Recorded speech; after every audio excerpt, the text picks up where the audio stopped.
Olá, meus queridos amigos, minhas amigas, está no ar a partir de agora o programa Mais Saúde da ACOM, a Associação de Combate ao Câncer do Centro-Oeste de Minas.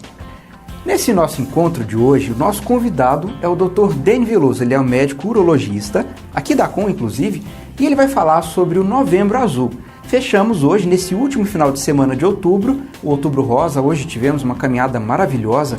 Quem de vocês participou, inclusive, fica o convite para assistir na próxima semana um programa em que nós lembraremos os melhores momentos desse grande evento. Mas voltando para hoje, voltando para daqui para frente no Novembro Azul, vamos falar então sobre como se prevenir ao câncer de próstata, doença terrivelmente perigosa que mata muitos homens e, acreditem, única e exclusivamente por falta de exames preventivos, por falta de consciência da importância de se fazer esses exames. Então, o programa de hoje, que está apenas começando, o Dr. Deni Veloso vai explicar todas as dúvidas, tirar todos os poréns, para que você, homem, assim como eu, quando tiver os meus 45 anos, possamos fazer os exames preventivos e ter vida, que eu acho que esse é o objetivo maior. Então, vamos lá? O programa Mais Saúde está apenas começando.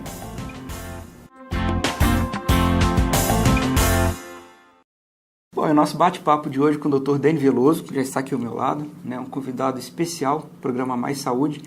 Nesse mês de outubro, finalizando agora esse último final de semana de outubro, hoje de manhã, inclusive, aconteceu a Caminhada pela Vida da ACOM, pelas principais ruas de Divinópolis, e o objetivo dessa caminhada é conscientizar as mulheres a respeito da importância de se fazer os exames preventivos, mamografia principalmente, mas também toda aquela pequena, mas importantíssima sequência de exames que toda mulher deve fazer anualmente. Terminando então o Outubro Rosa, o Dr. Deni está aqui ao meu lado para a gente falar sobre o Novembro Azul. A partir da semana que vem agora já é mês de novembro, e aí a gente chega numa questão muito interessante. Para as mulheres, existe sempre a falta da informação, às vezes, a respeito do exame. Muitas não fazem porque não sabem que tem que fazer, não sabem a partir de qual idade. Agora, no caso dos homens, Dr. Deni, o problema é muito pior, porque sabem que tem que fazer, mas não fazem por preconceito, e a gente vai explicar isso. Mas, primeiro, para quem não se lembra do senhor aqui no programa Mais Saúde, eu queria que o senhor se apresentasse para quem está nos assistindo. Eu queria agradecer a oportunidade novamente e dizer que especial é o programa, especial é a ACOM, especial é o telespectador que nos assiste, porque é para ele que a gente trabalha e é isso que a gente faz. Meu nome é Deni, eu sou urologista da ACOM, trabalho na universidade também como professor. E é claro que a nossa função, enquanto ser humano, propriamente, é ajudar, levar o conhecimento e acabar com o mito, que, na verdade, a gente sabe que tem que ser feito. A gente sempre sabe qual que é o hábito de vida saudável. A gente sabe, o telespectador, ele sabe que precisa ser feito, ele sabe que precisa de fazer alguns exames periódicos. A gente precisa ter vontade de se cuidar, de ficar bem. É basicamente isso que é o começo. Exatamente.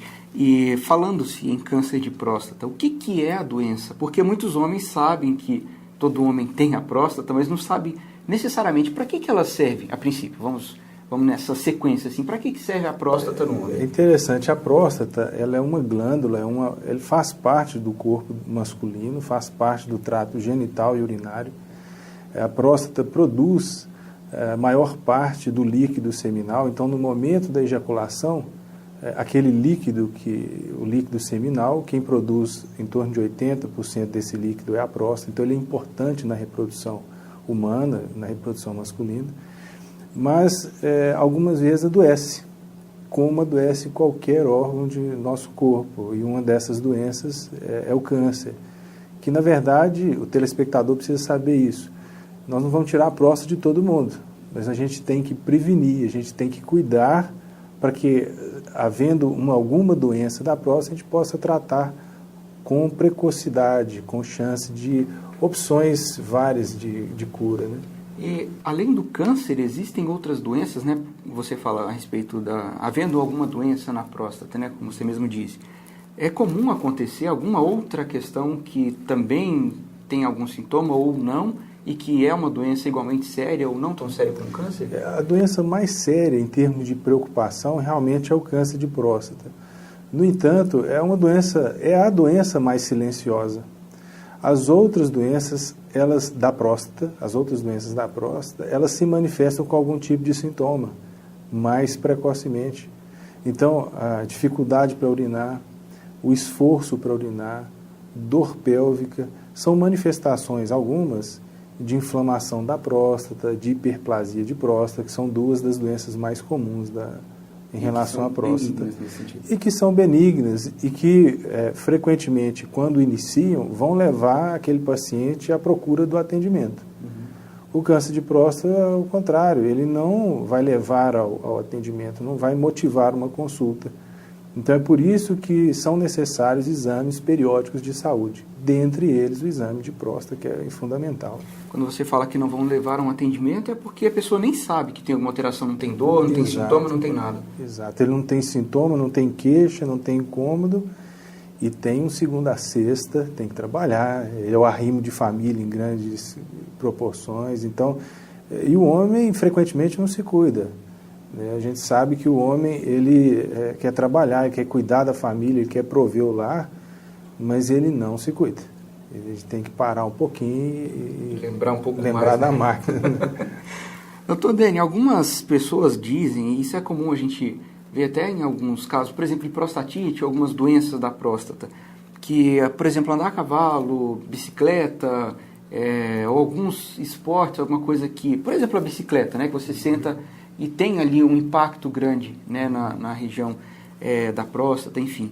Isso realmente provoca essa alteração? E em caso de, por exemplo, a pessoa que vai fazer um exame de próstata, ela tem que tomar esse cuidado de antes não fazer esse tipo de atividade, porque realmente pode dar alguma alteração ou não? É claro que existe o seguinte, a atividade de andar de bicicleta ou semelhantes a cavalo e assim por diante, elas não fazem adoecer a próstata, isso não acontece. Mas elas podem levar a mínimas alterações, às vezes até imperceptíveis em exames de sangue, que alteram minimamente e que aí poderia pensar em alguma doença, alguma alteração, porque alterou no sangue um exame que é muito comum, que é o PSA, mas essas alterações são muito discretas e elas não, e clinicamente, elas não são relevantes. Então, olha, temos que incentivar o esporte, realmente tem que andar de bicicleta, a cavalo também não deixa de ser uma prática esportiva. Então, essas atividades não levam a alterações na próstata, nem a doença, nem mesmo a alteração clínica significativa. É claro que, para o exame de sangue, é recomendável parar algumas atividades, cerca de 3 dias antes é suficiente. Mas uma recomendação, né? Sim. E com relação ao câncer de próstata, como que são os exames preventivos, né? Agora mesmo você falou do PSA, e a que ponto, né? Porque tem o PSA e o exame de toque, mas a que ponto eles se complementam, eles são diferentes? Como que são essas? Então, na verdade, a gente precisa de fazer o diagnóstico precoce, a gente precisa fazer o diagnóstico cedo. Então, quem está ouvindo tem que entender o seguinte, se a gente fizer só o exame de sangue, o PSA, nós vamos perder alguns diagnósticos precoces. Se a gente fizer o contrário, só o exame de toque, também nós vamos perder esses diagnósticos precoces. Nós temos que fazer os dois exames, o toque e o PSA. O que é cada um deles? Então, o exame do toque, a gente já conhece tradicionalmente, que introduz o dedo no reto e faz a palpação da glândula. Essa palpação da glândula é fundamental porque a gente consegue determinar o tamanho da próstata, a consistência, a gente consegue estimar se existe ou não existe a possibilidade maior ou menor de ter câncer. E essa análise, esse ano que vem, no outro, quer dizer, o acompanhamento ao longo prazo Cria um histórico ali. Cria um histórico e isso faz a diferença. Quer dizer, o paciente aumentou o tamanho da próstata, e a gente sabe que a próstata aumenta com a idade, mas isso não é indício de câncer. Às vezes a gente já começa um tratamento para aquela outra afecção que nem era o câncer. E por outro lado também o exame do sangue, que é o PSA. Esse exame ele é colhido no sangue periférico, uma coleta simples, ele precisa de um jejum curto, um preparo muito simples também, mas ele é fundamental porque os valores habituais são valores muito baixos. Então a próstata, quando adoece, aumenta esses valores de PSA, não necessariamente por câncer, mas os valores quanto mais altos, a gente deve pensar cada vez mais em câncer de próstata. essa sequência de exames, ela deve ser iniciada a partir de qual idade? E nesse caso, vale, por exemplo, telespectador, pessoa que está nos ouvindo, que tenha, por exemplo, o pai teve câncer de próstata, ele deve começar seus exames um pouco mais cedo? Como que é isso? Sim, o diagnóstico do câncer de próstata, a gente sabe que ele faz diferença se a gente diagnostica precoce ou não. Então, se o pai teve um diagnóstico em torno de 60 anos, a gente deve pensar que o filho tem uma chance maior de ter o diagnóstico 10 anos mais cedo. Então, quem tiver na família, o pai ou o irmão com câncer de próstata, precisa fazer esses exames a partir dos 40. E a partir dos 50 para aqueles que não têm história na família. E o exame é o PSA e o toque todo ano. É sempre os dois, porque, por exemplo, quem a partir dos 40 anos, que teve algum caso na família, já começa a fazer os exames. Da mesma forma, o PSA e o toque sempre são os dois indicados para a detecção, como você já tinha falado, inclusive. O que eu acho que vale muito a pena é consultar um urologista aos 40 anos. E lá vai ser decidido em conjunto se faz o toque ou não faz, se tem na família ou não tem. Porque a consulta com o urologista, aos 40, a gente vai conseguir determinar se tem um outro fator de risco, porque não é só a história familiar, mas se tem algum outro fator de risco que pode levar ao câncer. Isso. A gente vai fazer um pequeno intervalo.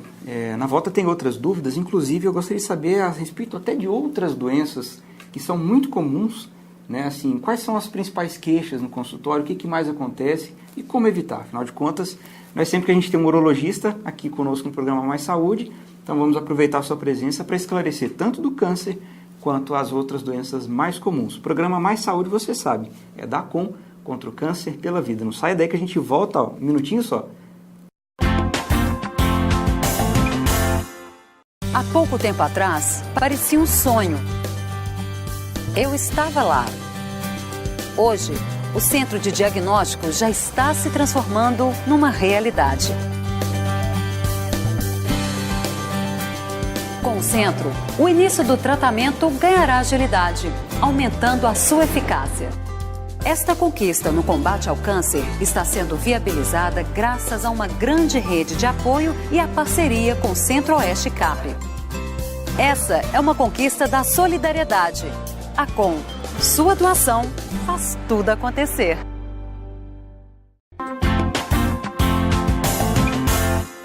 Olá, estamos de volta com o programa Mais Saúde e antes de sairmos do intervalo, conversando com o Dr. Dênio, nós falamos a respeito das queixas, né, as doenças mais comuns que acontecem, as reclamações mais frequentes dentro do consultório.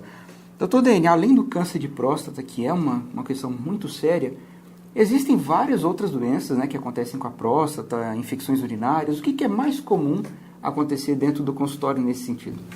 Então, a urologia é uma especialidade clínico-cirúrgica. É um ambulatório bastante variado. A gente tem atendimento voltado para o rim, para a bexiga, para o trato, não só para o trato urinário, mas para o trato reprodutor masculino. Então, frequentemente atendemos homens, mulheres, as infecções urinárias são muito frequentes, as DST também têm um atendimento urológico. Então, é bastante comum, assim, em termos de prevalência, os cálculos, as pedrinhas nos rins e assim por diante, as cólicas nefréticas e, sobremaneira, principalmente aqui no Hospital do Câncer, o câncer de próstata, que é o câncer mais comum hoje na urologia. Mas o câncer de rim, as neoplasias de bexiga, que não são tão raras e a gente precisa ter atenção a isso. As doenças de câncer de testículo, de pênis, de uretra. Então, esse atendimento todo é realizado na ACOM, quando voltado para a oncologia, e a gente consegue ter uma boa assistência, uma boa resolubilidade dessas questões. Que bacana. Tentando ir separadamente nesses casos, por exemplo, o câncer de rim, quais são os fatores de risco, podemos dizer dessa forma, e prevenção, existe alguma forma? Então, assim, voltar a dizer uma coisa interessante que era em relação ao exercício. A prática de exercício previne câncer, as pessoas têm que pôr isso na cabeça. Então, isso é importante. A caminhada do Outubro Rosa, ela assim, é simbólica? Não, não é só simbólica. A obesidade é um fator de risco para câncer de rim, por exemplo, né? O tabagismo é um fator de risco para câncer de bexiga, para câncer de rim.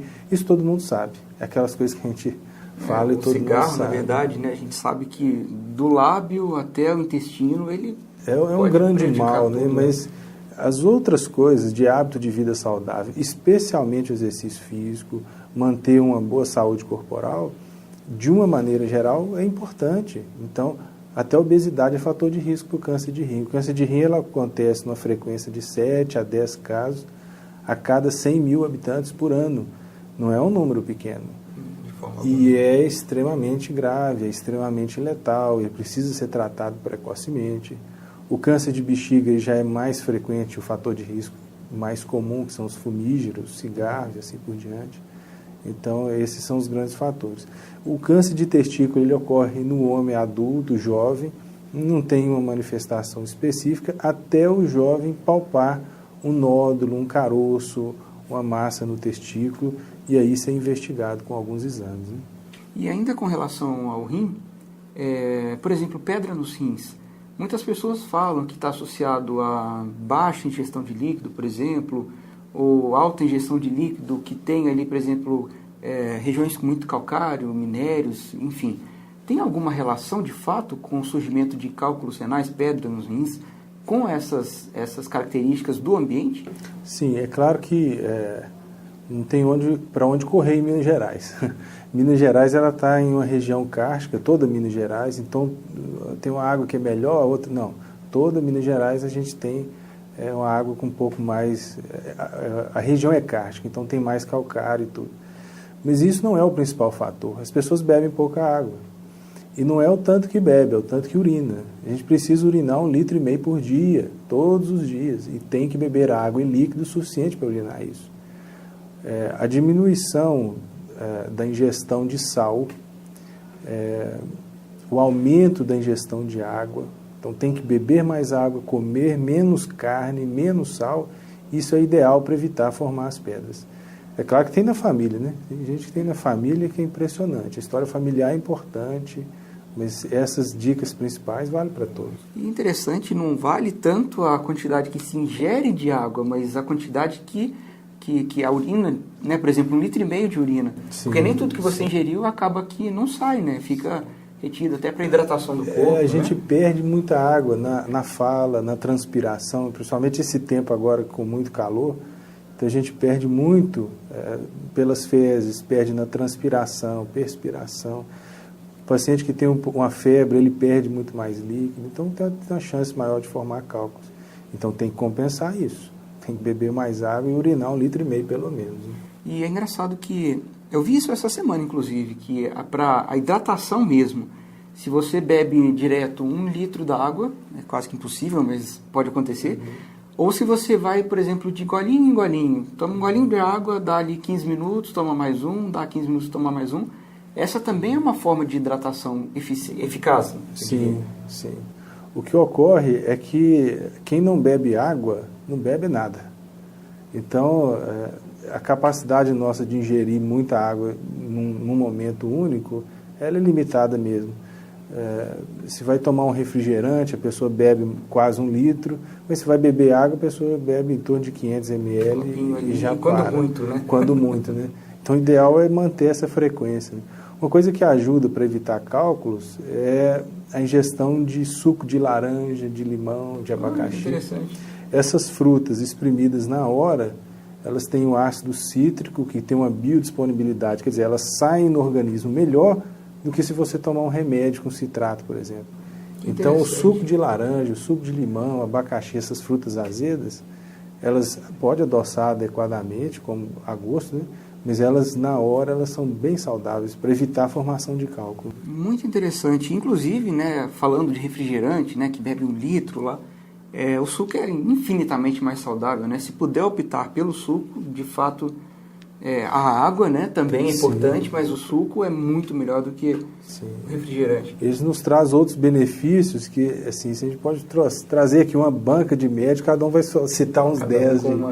Cada um na sua área vai citar uns 10 benefícios de sua área, assim, em termos de alimentação, de qualidade de vida, de saúde, nutrição e assim por diante. Doutor Dene, dúvidas são para ser esclarecidas, perguntas para serem feitas, né?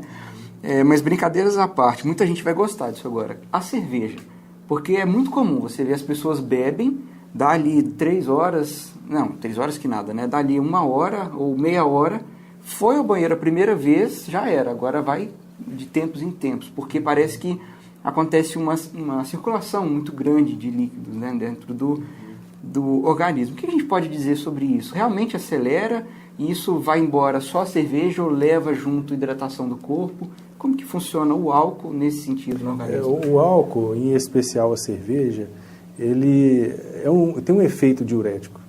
Então, alguns medicamentos que podem ser ingeridos, eles vão levar ao aumento do volume urinário.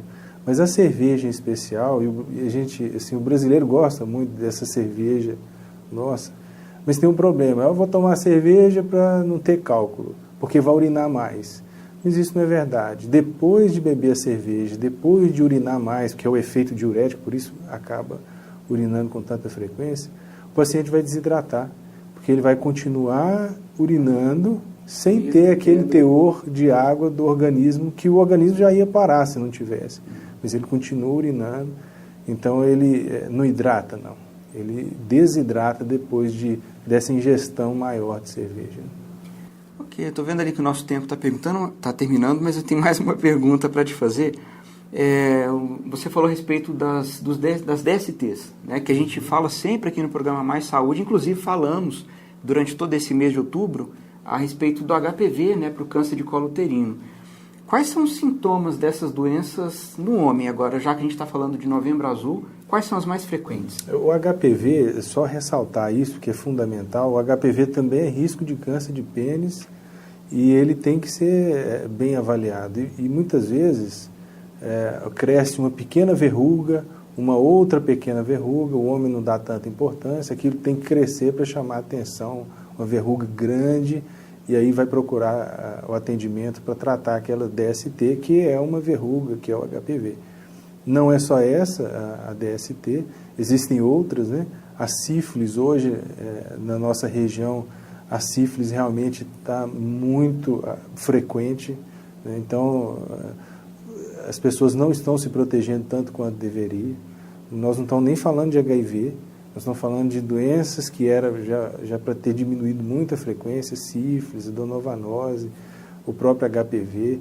Então as pessoas precisam se proteger um pouquinho mais, precisam ter relacionamentos melhores, precisam ficar mais juntos e isso com certeza diminui a frequência e até a gravidade das DST. Mas, via de regra, usar sempre preservativo ainda é a solução para a prevenção dessas doenças? Sim, é fundamental o uso de preservativo. O preservativo, ele impede a grande parte das DST, não sua totalidade. Lembrando que, por exemplo, o HPV, ele cobre, o pênis vai ser quase todo coberto, mas a base do pênis e o períneo não é. Então, daí a importância de ter um relacionamento bacana, de estar sempre com a pessoa mais bacana e uma vida mais regrada também. Ok, nós conversamos com o Dr. Dene Veloso, abrindo então oficialmente, terminando, né, na verdade, o Outubro Rosa e começando a falar então do Novembro Azul durante todo esse mês, aqui no programa Mais Saúde, no Facebook da Com, no site, na imprensa, né, em todas, até prédios governamentais, eles pintam de azul, iluminam de azul, na verdade. Então, Novembro Azul, assim como Outubro Rosa, movimento iniciado nos Estados Unidos em 1990, por aí, que tem o objetivo de conscientizar a respeito da importância da prevenção do câncer, né? No caso, em novembro, né, o câncer de próstata, assim como foi em outubro, o câncer de mama. Dr. Dene, mais uma vez, muito obrigado pela sua participação. Espero não recebê-lo novamente no programa Mais Saúde, somente em novembro do ano que vem, mas que durante esse tempo que temos aí nesse intervalo, né, a gente possa conversar sobre tantas coisas bacanas, né, tantas dicas importantes para quem está em casa nos assistindo. Então, mais uma vez, muito obrigado. E vocês que estão em casa, aquele abraço de sempre, né? Afinal de contas, há tanto tempo que estamos aqui juntos, cada semana eu e a equipe do programa Mais Saúde estamos tentando levar informações importantes que de alguma forma vão contribuir para que você tenha muito mais saúde. Então, um abraço para vocês, fiquem com Deus, até semana que vem. Tchau!